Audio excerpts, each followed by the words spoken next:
everybody. Welcome. Yeah. My name is Levy, and I'm the director of the JDC Archives, and it's my pleasure to welcome you to this public lecture sponsored by the JDC Archives in the context of the JDC Archives Regional Fellowship Program. Regional Fellowship is a new fellowship which was established with the help of Ruth and David Musher because we realized that there were not enough researchers focusing on the work of the Joint in North Africa, in Israel and Palestine. And this regional fellowship was established to encourage scholarship in those areas in which the JDC was very, very deeply involved and still is. The goal of the fellowship is to enable scholars engaged in graduate level, postdoctoral, or independent research to conduct research focused on Israel and North African Jewish communities in the JDC Archives.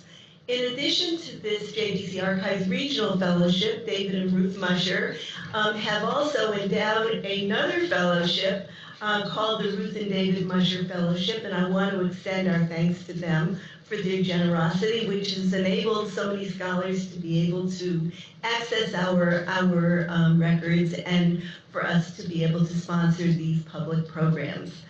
The archives, which houses the records of the JDC since its creation 104 years ago, is one of the most important repositories of modern Jewish history, and visiting scholars from around the world come to conduct research in our archives, and as do publishers, journalists, filmmakers, family historians who wish to research our holdings.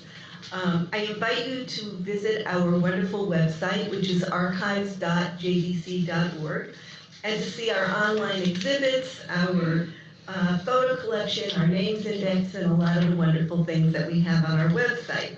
I'd like to now invite Ruth Musher to come up to introduce our speaker today, Danielle Willard-Kyle, who is the recipient of our first JDC Archives Regional Fellowship, the one for 2018. Thanks.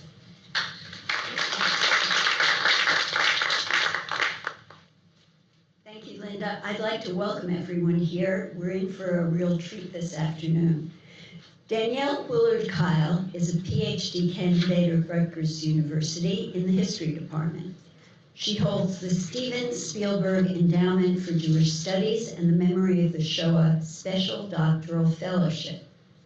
Ms. Willard-Kyle earned her BA in History from Westmont College, an MA in History and Jewish Studies from the University of Toronto, and a Master's in Jewish Studies from Oxford University.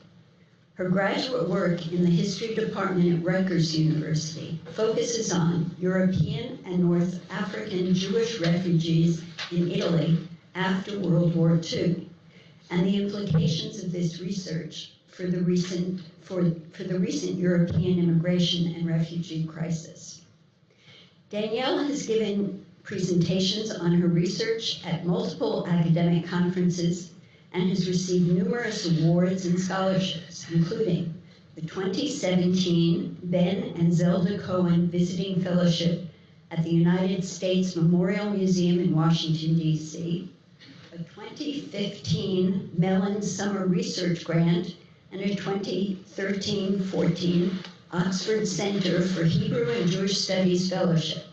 And Ms. Willard-Kyle recently presented at the 2017 JDC Archives Scholars Workshop. Her research in the JDC Archives, including learning about homemaking and community building practices by Jewish refugees from Eastern Europe and North Africa in the transitional immigration camps in post-World War II Italy. So this afternoon, she will present on the fascinating topic, "It is the moment between sunrise and sunset, Jewish refugees and humanitarian aid in Italian Displaced Persons Camps."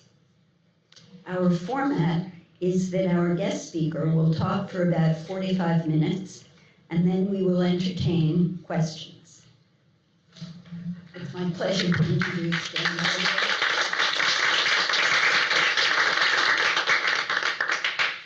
Thank you all for coming, and I'd like to thank the JDC Archives for hosting this lecture. I'd like to thank Linda Levy for all of her support, and Isabel Rohr for her unending technical support on this PowerPoint and many other points. I'd also like to thank the photo archivists for finding some of these rare photos of North African Jews. And I'd really like to thank Ruth and David Musher for this opportunity and for your support of my work. So let us begin. As one Jewish refugee put it, the immediate post-war period was the moment between sunset and sunrise, the time between the bloodshed of the Holocaust and the birth of the new Jewish state, Israel. This was the time of the Displaced Persons, or DP, camps, a time when many Jewish refugees found themselves stuck in these liminal camp spaces, places in between memories of violence and hope for the future. But the refugees were not alone there. Humanitarian aid organizations quickly came to their aid, bringing much-needed supplies like food and clothing, while also working to bring about a new self-determination, transferable skills like job training and education, and a sense of self-worth. In a word, rehabilitation. This lecture will look at the interactions between refugees and aid workers, and in particular the JDC aid workers, in Italian Displaced Persons Camps between 1945 and 1951, focusing on 3 case studies that each present a different aspect of this relationship. The first case looks at the Organization of Jewish Refugees in Italy, or ODRI, a democratically elected group made up entirely of Jewish refugees.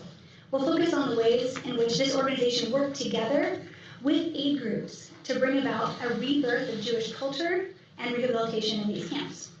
The second case examines the work of aid groups in the rehabilitation of DP children and youth. In particular, we'll look at the case of the Youth Aliyah Children's Home, Salvino, where we'll see disagreements between various aid organizations about the best environment for children and the ways for children to recover best from trauma. The final case turns to perhaps the most unusual story, that of the North African Jewish refugees. Here we'll explore how and why humanitarian aid groups helped in particular these Libyan Jewish migrants, despite their being denied asylum and refugee status.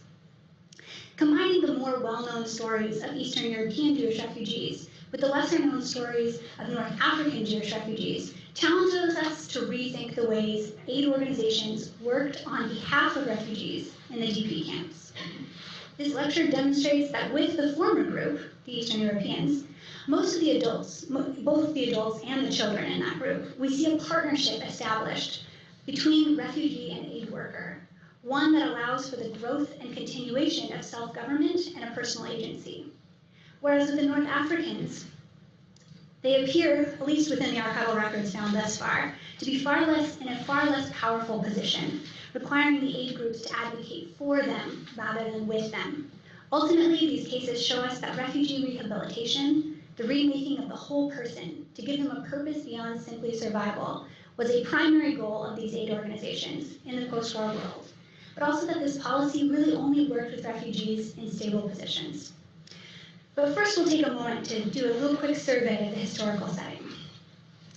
So during the Second World War, Italy started on the side of the Axis powers, but capitulated in 1943.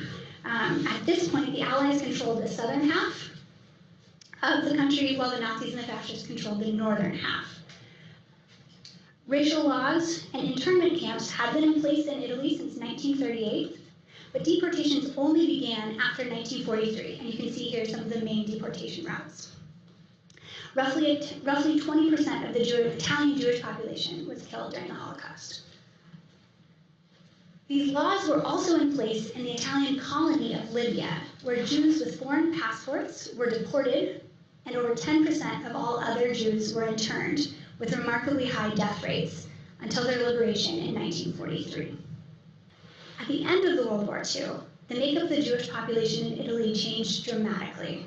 Over the course of the 1945 summer alone, the so-called old refugees, those foreign Jews who had arrived in Italy prior to the war and during the war, and who had been interned during the war, were joined by between 13,000 and 15,000 non-Italian Jewish refugees who entered the country from the north. here are some of the routes that you can see entering into Italy. These new refugees came primarily from Eastern and Central Europe, fleeing the continued anti-Semitism of their home countries and the dismal conditions of the DP camps in Austria and Germany. Richa, Hebrew for escape or flight, was the organized movement of Jews from Eastern Europe to Palestine. Richa was organized in late 1944. It was guided by the Jewish Agency and funded by the JDC. Richa helped thousands of Jewish DPs travel along many of these routes, often illegally from Poland, through the US-occupied zone of Germany, and then on to Palestine, most frequently using Italy as their point of departure in their journey. Once refugees reached the Italian border, Richa guides, often working with Italian soldiers, helped facilitate their entry into the country. Still under the control of the Allied Commission, Italian authorities worked in tandem with the British, but mostly ignored the British call to tighten the borders against illegal immigration. Jewish immigration was the most concerning to the British because these immigrants were typically only passing through Italy on their way to mandatory Palestine. But the British had closed off nearly all immigration to Palestine following the White Paper of 1939. Attempting to curry favor in the international community for humanitarian actions, the Italians felt that they could not close these northern borders, as this would appear to be an anti-Jewish policy. Without the Italian help, the British were unsuccessful in closing the borders for those entering the country. But by the end of 1945, they had completely blockaded all sea routes to Palestine. Between 1948 and 1950, a small minority of Jewish refugees, estimated about 2,000 individuals, also traveled to Italy from northern Africa, seeking asylum and passage to Palestine, which they could not reach directly from Libya. These were primarily Libyan Jews fleeing persecution in their homeland, particularly after the pogroms of 1945 and 1948. The first pogrom in Tripoli in late 1945 claimed the lives of over 130 Libyan Jews. But the assurances of the British military government, which was in control in Libya at the time, and the arrests of some of the instigators of the riot convinced many to remain in the country. Many remained in Libya. But after a second anti-Jewish riot occurred in the summer of 1948, the majority of Libyan Jews determined to leave the country. Unable to travel directly to Israel, because the British would not grant them exit permits, Libyan Jews made the difficult passage across the Mediterranean to Italy, often smuggled in fishing boats. Because although it took them in the wrong direction geographically, west instead of east, this was still easier than traveling directly from Libya to Israel. So, in total, nearly 50,000 Jewish refugees entered Italy from the northeastern Europe and from the south, North Africa, between the summer of 1945 and the end of 1951. The majority of these wanted to immigrate to Israel. By the end of 1949, nearly all the Jewish DPs had left Italy, and the final refugee camp closed in 1951. However, for those intervening years, between 1945 and 51, tens of thousands remained in Italy, unsure of their futures.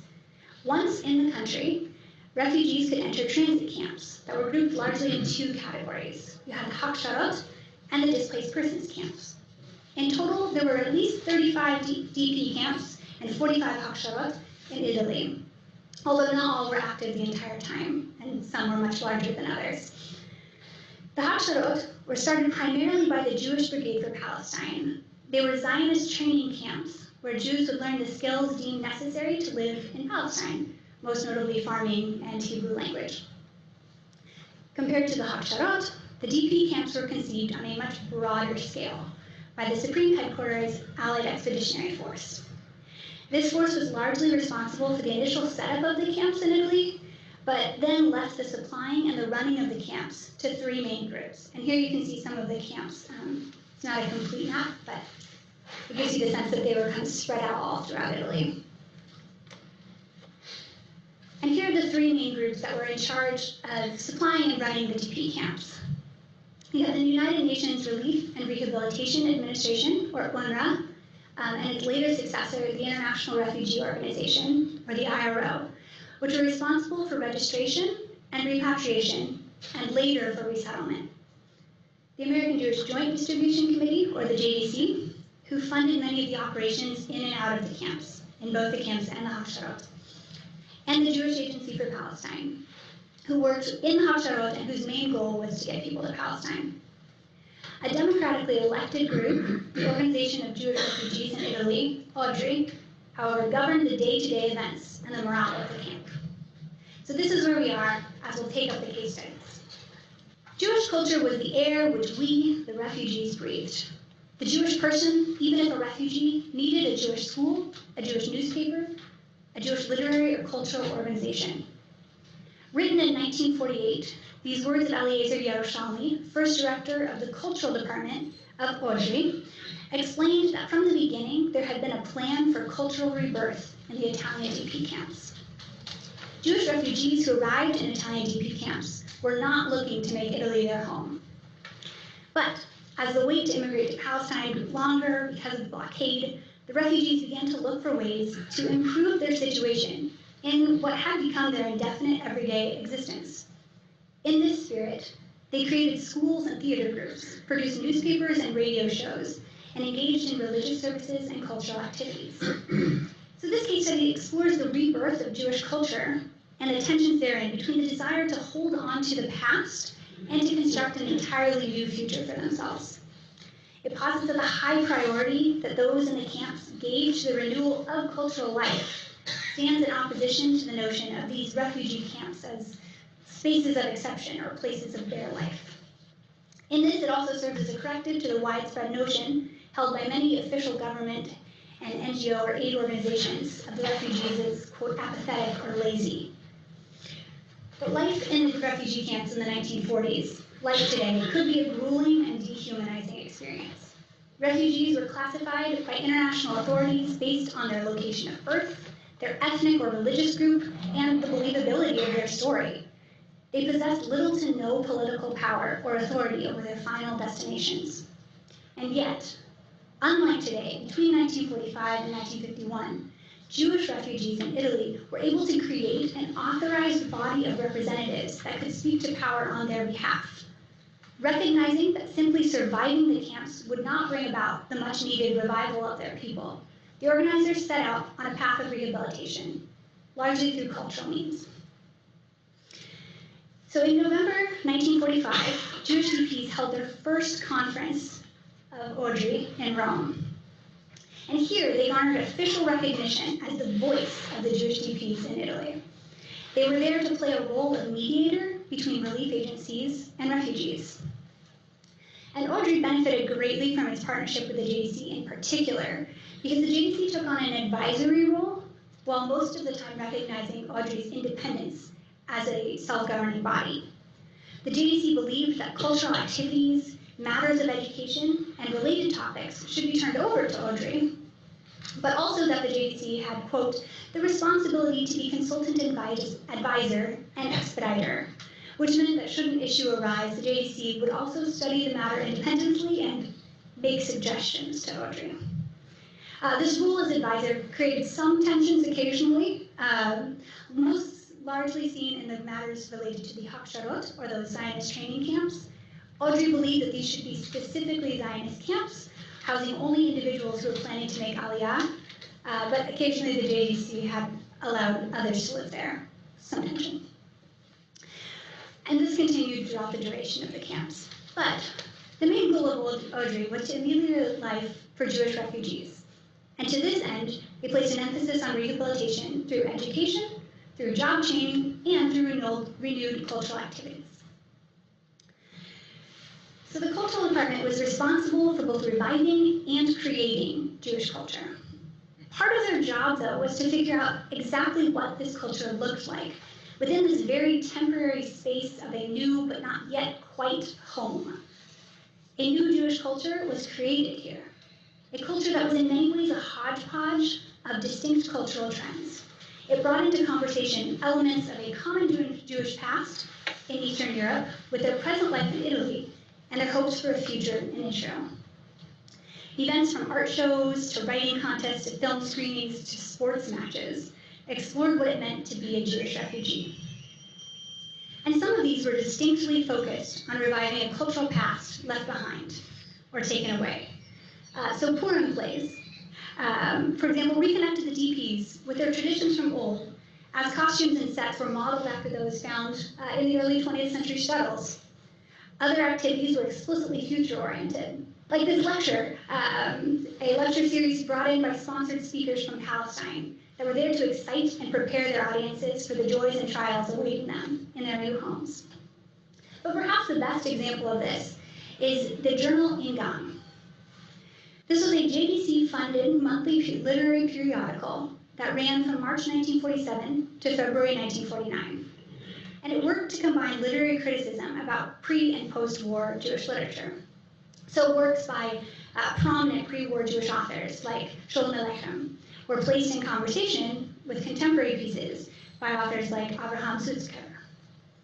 And in addition, they also tried to combine the cultural traditions of Jewish history with the Italian land right around them, offering an introduction to modern Italian literature in Yiddish, and to familiar biblical tropes that were used in the ancient Roman art that they could see around them.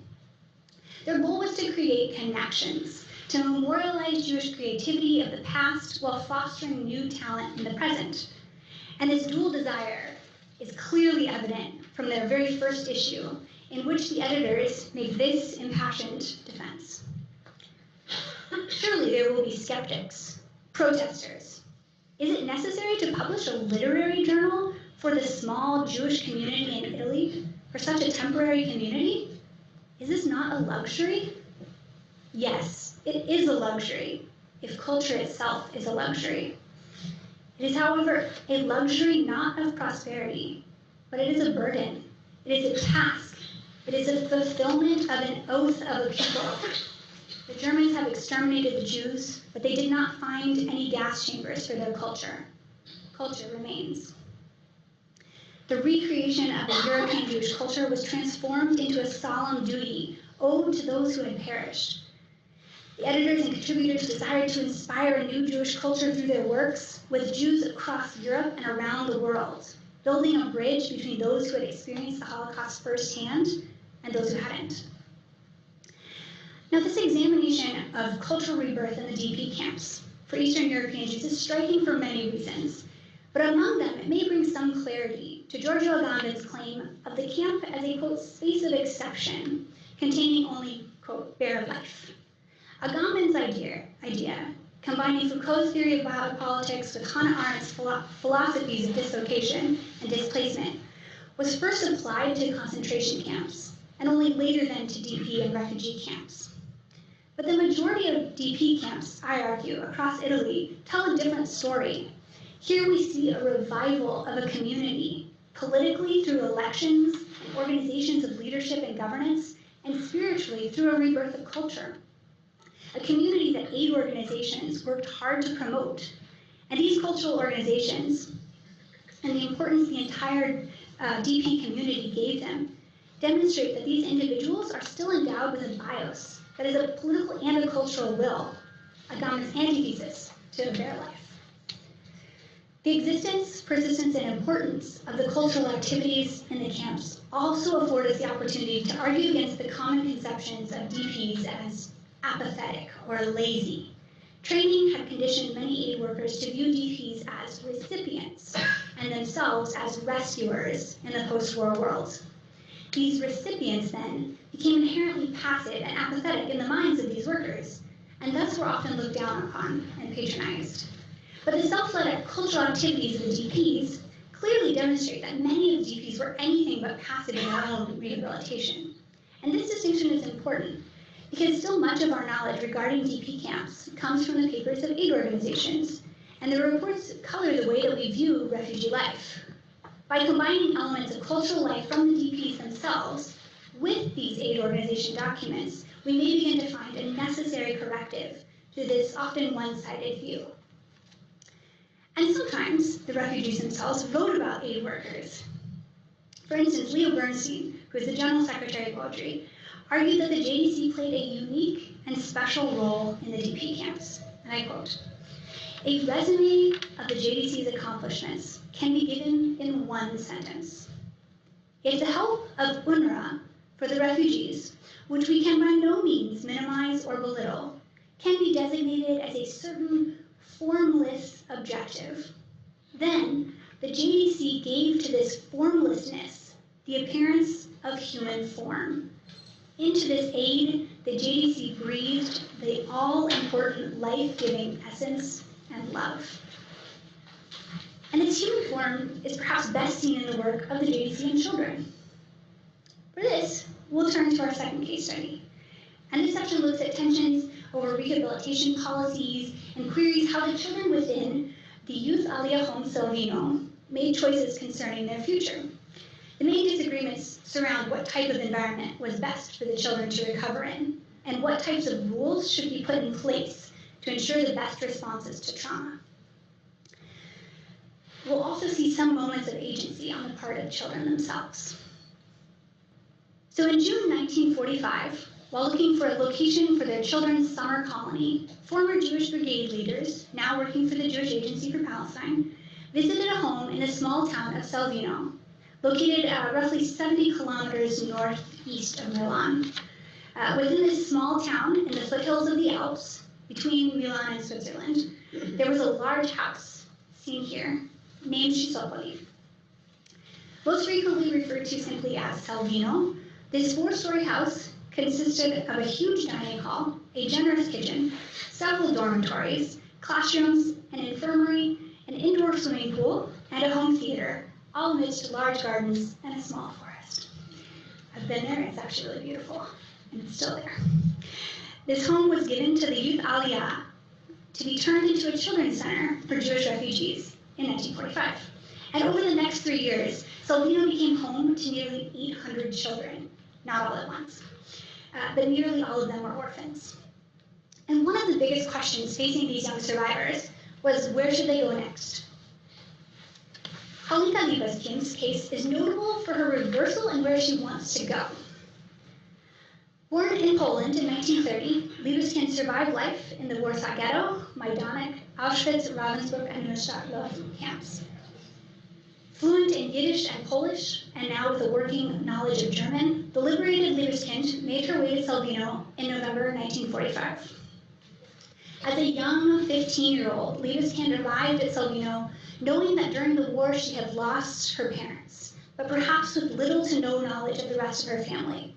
Her UNRWA registration form mentions no other close family, filling in the blank space with large letters, orphan. Salvino became a place that attempted to fill these familial gaps, to give orphans a renewed sense of community.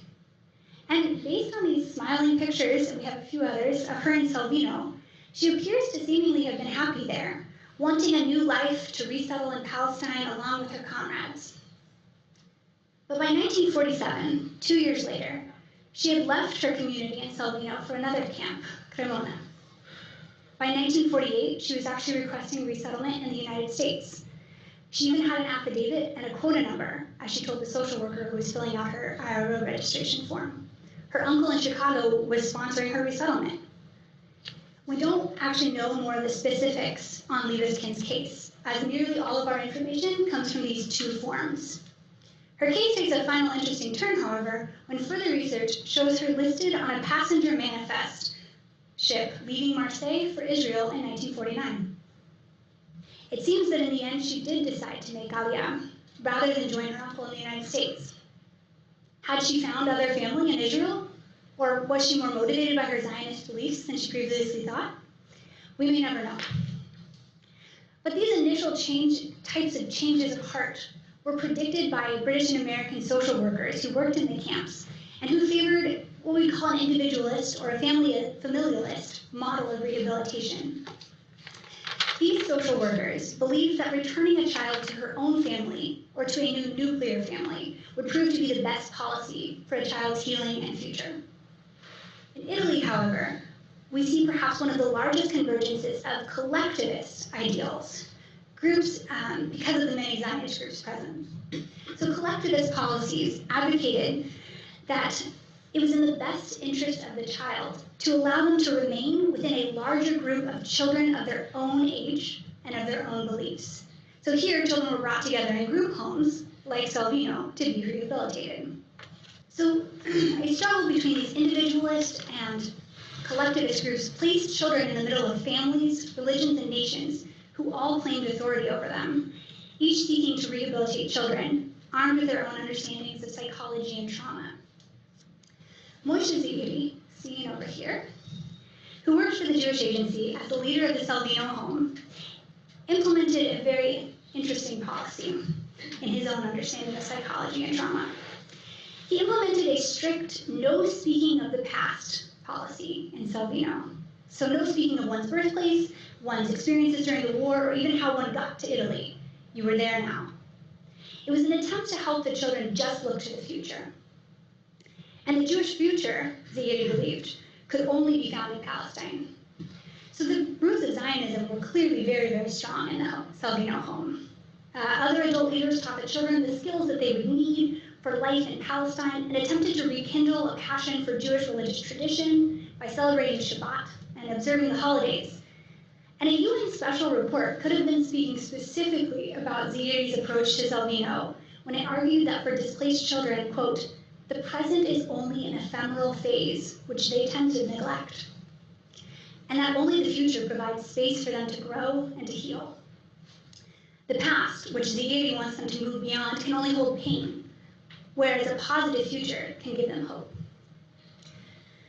The successful legacy of Salvino can be attributed to many things, including its influential and very charismatic leader, and the ability of so many children to pass through and end up creating new lives for themselves. But it's also indebted to the recognition that rehabilitation itself takes on many forms. For many in this post-war period dealing with DPs and refugees, the concept of rehabilitation was linked first to physical and mental wellness, and then to job training and education, with behavioral modification often included in order to give the refugee their best chance at a prosperous future. At Salvino, however, and at many of the other Hachsharot in Italy, however, this was all secondary to the production of the virtue of self-help, which focused less on finding one's place in society and more on recreating an entirely new society with different rules and different norms. It meant giving children the space they needed to figure out where they should go next. But in Salvino, it also meant that if a child decided not to go to Palestine for any reason, they were removed from the home and placed in a different camp, which may have been the case with Liebeskind. We don't really know.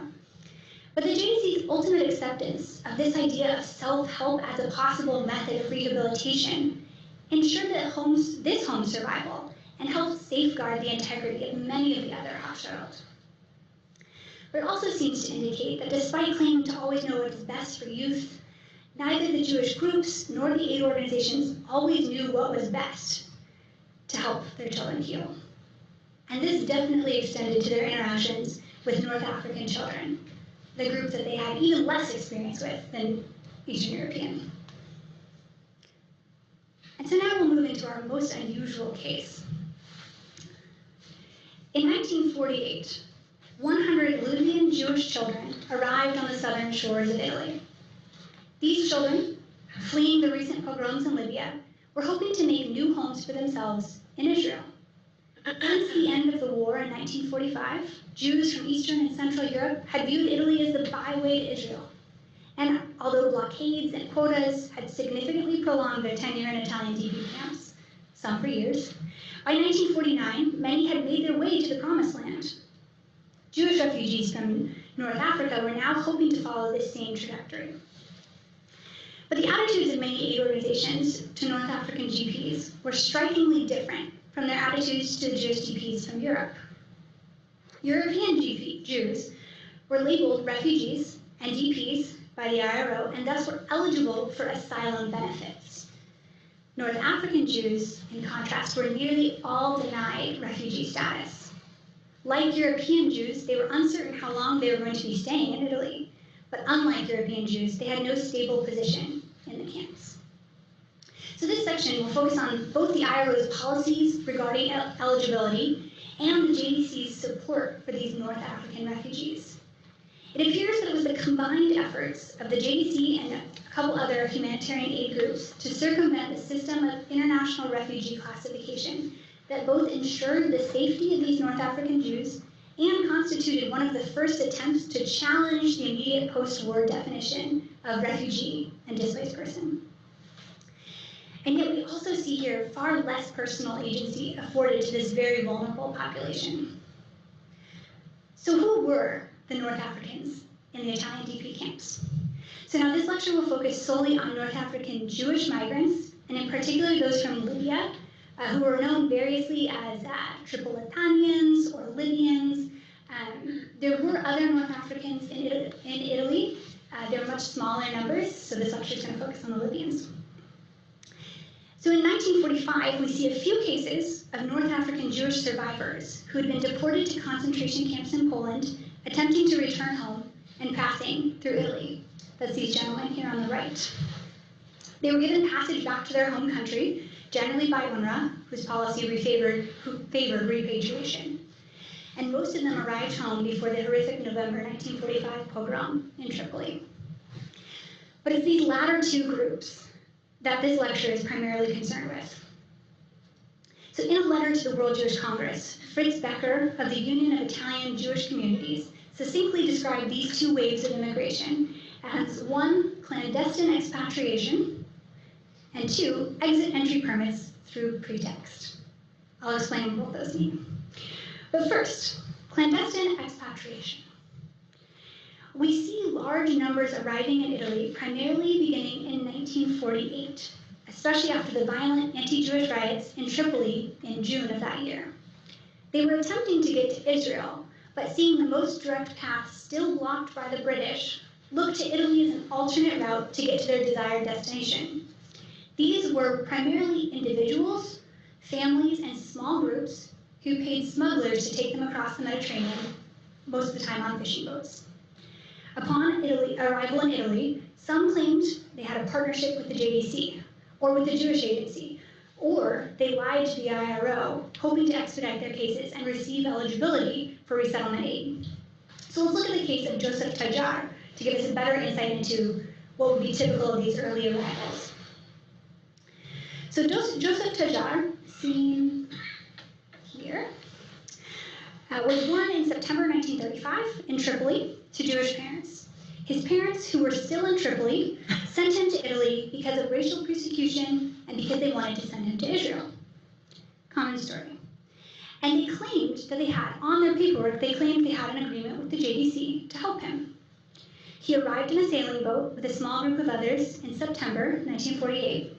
But when the boat arrived in Naples, his group leader confiscated all of his identification documents, told them to tell the IRO that he was actually from Bulgaria, not from Libya. So when he's interviewed 9 days later, on this form right here, he tells them he was Joseph Tajar from Sofia, Bulgaria, and that he was simply trying to reconnect with his parents and siblings who were already in Israel. You'll remember they're actually still in Libya. Originally believed, he's marked eligible for resettlement, and he's put on a list for Israel with the consulate in Rome. But then something goes wrong with the plan. The IRO discovers he's actually from Libya. So he's taken off the list, he's marked ineligible. You can see on this side it says ineligible, on the back side it says eligible. And he's transferred to the Children's Center in Salerno, up here, where he would wait until at least April 1949 before he can make the passage. So these early arrivals themselves, children included, often claimed an understanding or an informal agreement for aid from the JDC. But we see a shift in late 1948, particularly around the JDC's involvement. And this is the third group, who arrived by obtaining exit and entry, so exit from Libya, entry into Italy, permits through pretext, claiming that they were going to study in Italy or that they needed medical attention. From late 1948 through mid-1949, larger groups of Libyan Jews, most frequently children accompanied by a few caretakers, arrived in Italy, most through the direct intervention of the JDC and the World Jewish Congress. So in December 1948, James Rice, JDC liaison officer in Geneva, wrote to then second in command of the whole JDC Europe, Moses Beckelman, about a new initiative. In the waning months of 1948, a group of 100 children had arrived, quote, happy and healthy in Italy from Tripoli. The children, it seemed, were all prepared to make the journey to Israel and were asking for assistance. Rice's letter makes it clear that the IRO both knew about the the arrival of the children ahead of time and were prepared to look the other way regarding their legal status in Italy. He quotes both Mrs. Lane from the IRO and Miss Dickinson from the IRO as being, quote, unable to say how the children first arrived in Italy in the first place. I quote, Miss Dickinson had implied that perhaps they had walked across the water. I told Mrs. Lane that since these were Jewish children, it was more likely that the waters of the Mediterranean in the biblical tradition of the Red Sea episode. But what's more, Mrs. Lane claimed that she was also sure that the IRO would take responsibility for these children, as well as for a second group of 100 if they should turn up mysteriously in Italy. There was no reason, Mrs. Lane from the IRO said, to wait for or to worry about a technical decision from the IRO regarding the children's eligibility for assistance. She felt certain that in Italy the IRO would be able to help the children, even if there should be a negative verdict on the question of eligibility for migrants from Tripoli in general. In other words, she said, eligibility, schmeligibility. Subsequent letters, however, detail the situation a bit more convoluted and complex than Rice implied in this first missive. A week later, the JDC was still awaiting a decision from the IRO about the eligibility of Tripolitanians, including those in the country already, for IRO assistance. Meyer Cohn, another JDC liaison officer, now, quote, seemed doubtful that the future groups of Tripolitanians could be declared eligible due to the question as to whether these people are primarily fleeing persecution or are simply on their way to Israel. So a corresponding report was written and published by the JDC that December, very quick turnaround time, detailing both the 1945 and the 1948 pogroms in Libya and the current situation for Jews in that country, the end of 1948.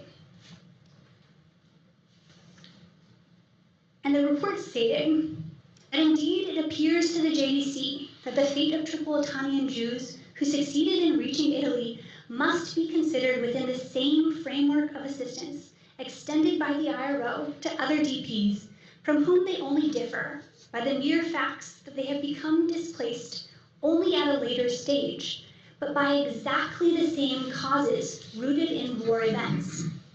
Their present plight, therefore, is nothing but the direct outcome of anti-Semitic and racial propaganda in an Axis-ruled country during the war.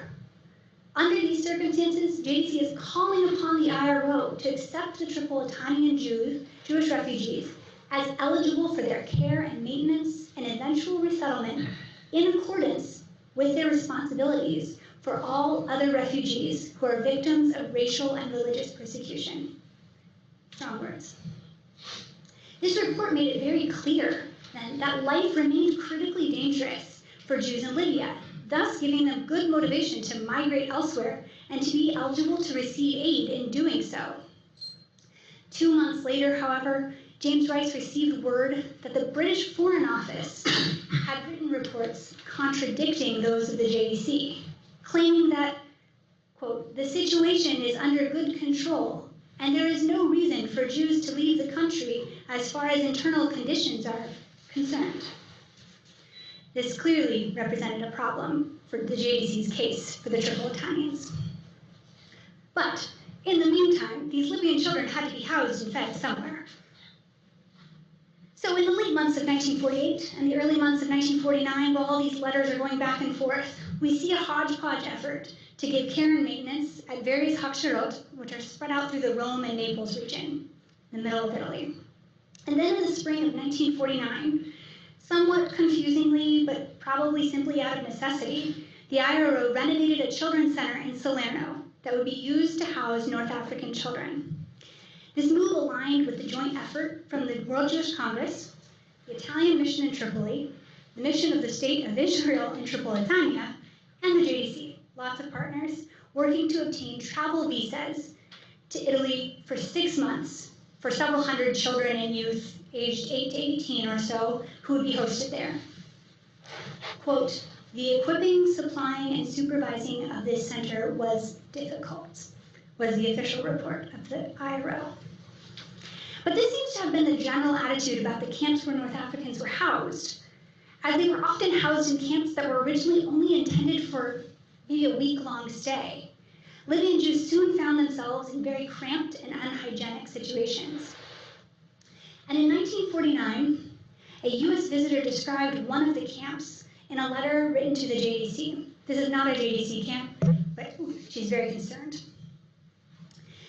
Quote, "Today I visited transit camp Resina in Naples. I think the memory of that camp will haunt me for the rest of my life. The conditions there are inconceivably atrocious. No concentration camp in Germany could have been worse, nor, as far as any documentary films that I have seen, was any worse. The place was a factory. No heat, today was cold and rainy, children running around in bare feet in rags, no warm clothing for old or young. They aren't given any soap or dentifrice. They eat off the cement floor, no bed linen of any kind, no organized activity of any kind. The people were desperate. Such pitiful stories they told. It is horrible beyond belief." Her letter seems to be a bit far, but we get the sense that these were not pleasant places. But the response from the aid organization stated that, quote, "When compared with other such camps, the standard, if not a high one, was not worse than that of many others." They then blamed the lack of cultural activities on the supposed extra transitory nature of their stay, despite the fact that many of these Libyan Jews had been there already for several months. And they blamed them on the Libyan Jews themselves. They argued that, quote, "The North Africans have their own mode of living, and it was not possible within the short space of time they were in Italy to alter any of their habits with the limited supervisory personnel which could maintain in this camp." Given the attitudes of those in charge and their refusal to grant legal status to the Libyan refugees, it is perhaps hardly surprising that we don't find this same kind of cultural rebirth flourishing here as we did in the Eastern European Jewish refugee camps. By May 1949, any hopes of the Tripolitanian Jews receiving assistance or eligibility status from the IRO were firmly and solidly dashed. The IRO's official policy was now, quote, "to take no responsibility whatsoever" regarding assistance for North African Jews. They argued that, quote, "Jewish minorities in North Africa are probably technically within the mandate, but so were Arab refugees now fleeing persecution in Israel. Conferring eligibility on one of these groups, the IRO believed, would require giving eligibility to both, a move they were not prepared to make. They argued that, quote, "these problems are beyond their present scope of operations because of budgetary limitations." If the North African Jewish migrants had arrived in Italy before 1948, perhaps things would have turned out differently. Perhaps they would have been able to fight for their eligibility. Perhaps the IRO would have granted them status based solely on their experiences during the war. But the majority of them arrived after the founding of the State of Israel, which was to become key to their problems in Italy. In 1945, at the beginning of the GP camps, individuals were classified based on nationality, and a decision was made not to list Jews as a separate category.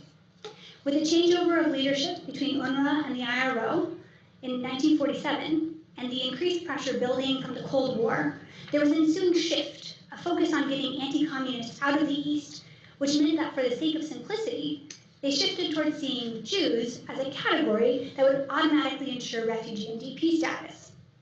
The small number of Jews arriving from North Africa to this point were more or less able to kind of slip in unnoticed.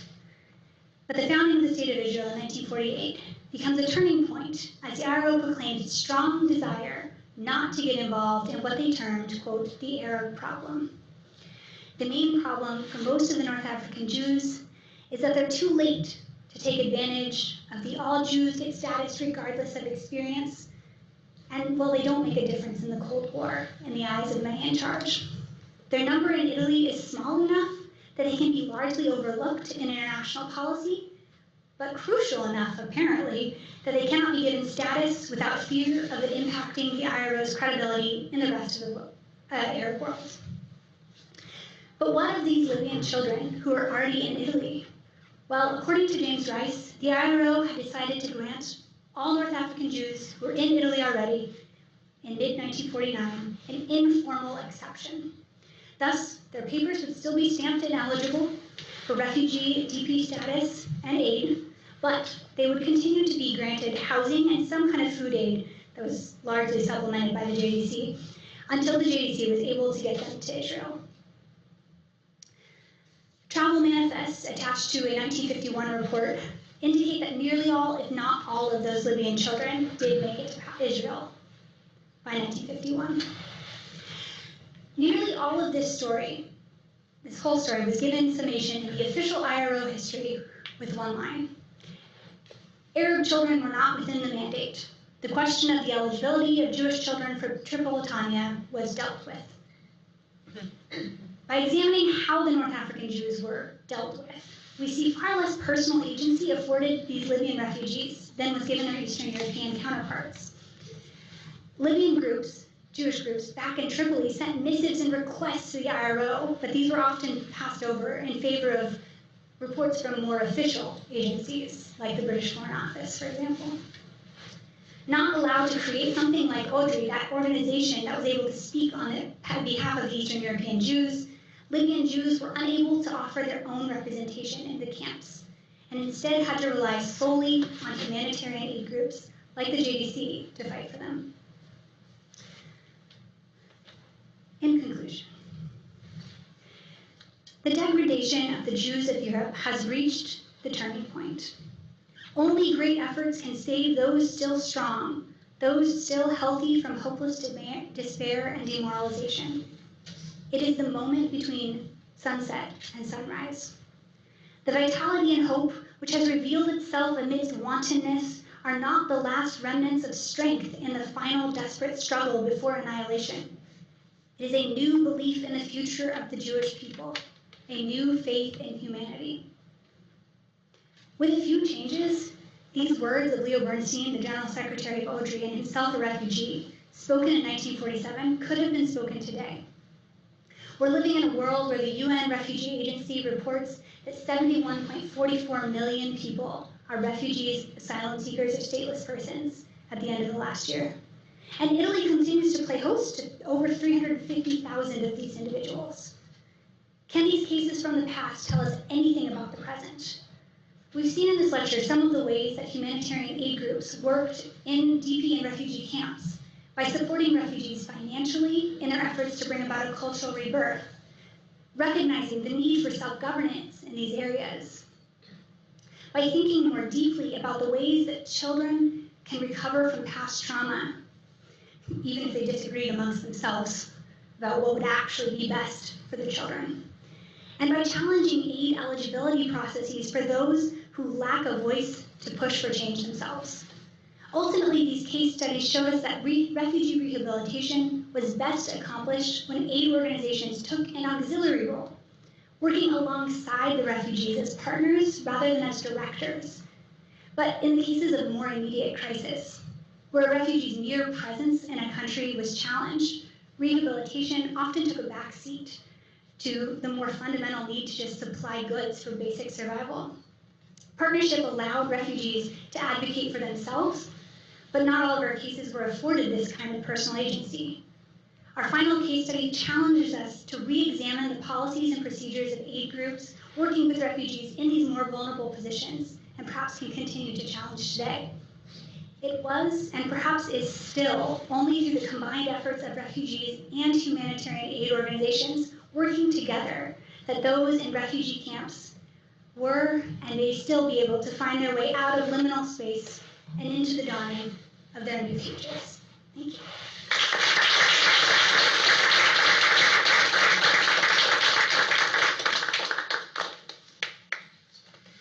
Thank you so much, Danielle, for that wonderful presentation.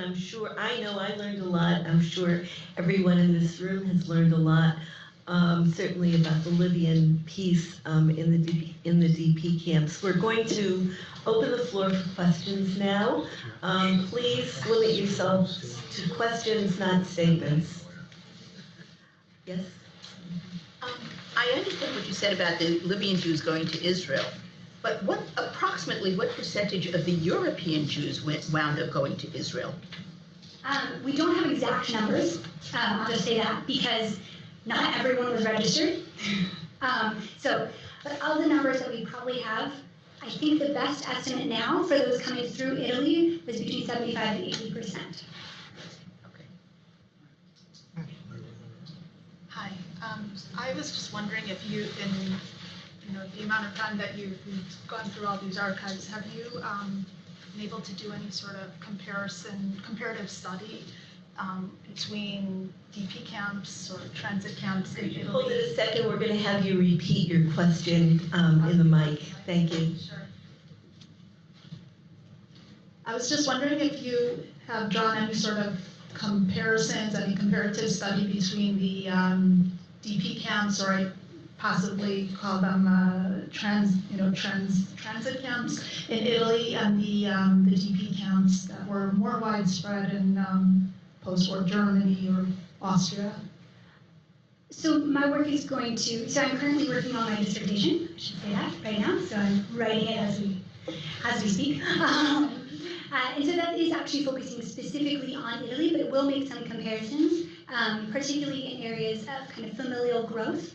So we see a lot of weddings and births happening in the German and Austrian camps, and these are more well known. And so I'd like to see if we see similar patterns in the Italian camps, especially in the camps where people stayed for longer periods of time. Okay, I've delved into the subject of Italian. I tend to call them transit camps, but from my observation, there was a great deal more movement. You know what I'm referring to. A lot of you did allude to that. Somebody, I forget, Hanka Vivaskin, that she moved from, I forget where it was, to Cremona, which I believe was the largest. Yes. So that was what I found. There was a great deal of movement between these camps. We do see a lot of movement between the camps. So even people who stayed in Italy for several years would often be in several camps, not just in one location. They were either moved because of their own desire to get out of whatever camp they were in to go on to a new one, hoping for something better, or because either aid groups some camps were shut down, and so all of the people from that camp would then be moved further south or further north, depending on what time of year. So does that help? Cremona was the biggest camp up in the north. Yeah, that's what I seem to recall. The European Jews that were interned in concentration camp inmates, they didn't have any passports with them. So can you just briefly say, how they were issued papers and by whom? Yes, so they were issued papers by UNRWA, which is the United Nations Relief and Rehabilitation Agency. So they're the ones who are giving eligibility paperwork to basically all of the DPs, Jewish and non-Jewish, in these DP camps. You had to be able to present a convincing story about who you were.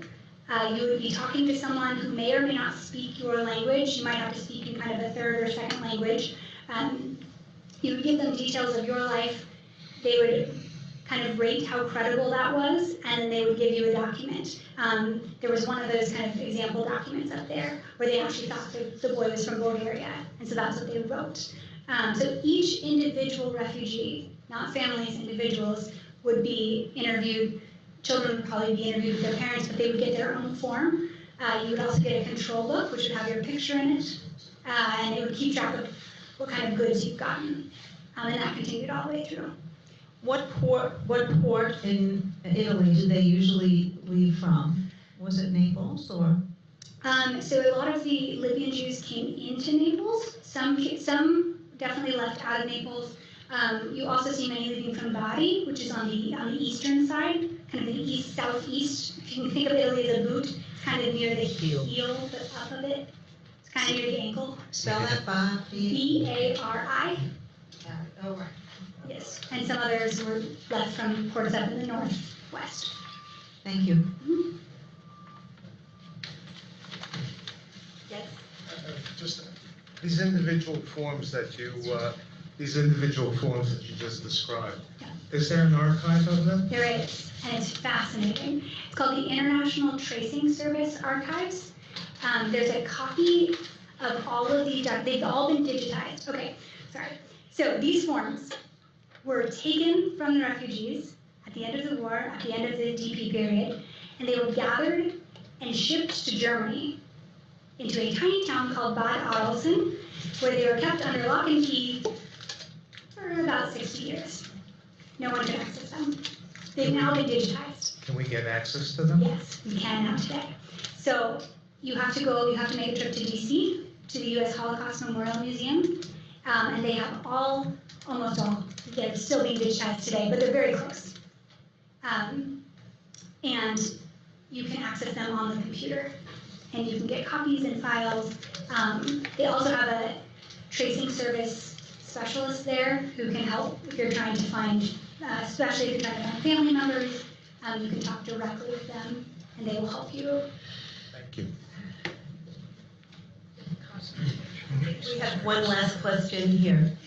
First of all, I'd like to thank you and commend you on your wonderful presentation. Thank you so much.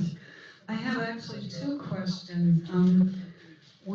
The first one is, maybe I missed something, but why were the British so hostile and closed the borders to Palestine? Did I miss something? Like, what was that about? So we have the British take over Palestine with the Mandate of Palestine. And in 1939, they decided to close immigration to Palestine in order to not inflame any situations any further. I see, okay. So the borders had been closed with there was a very limited quota number that could be reached of Jews who could enter Palestine in any given year. That quota was entirely filled up before the end of the war. And so the blockade just stayed. Thank you. Thank you.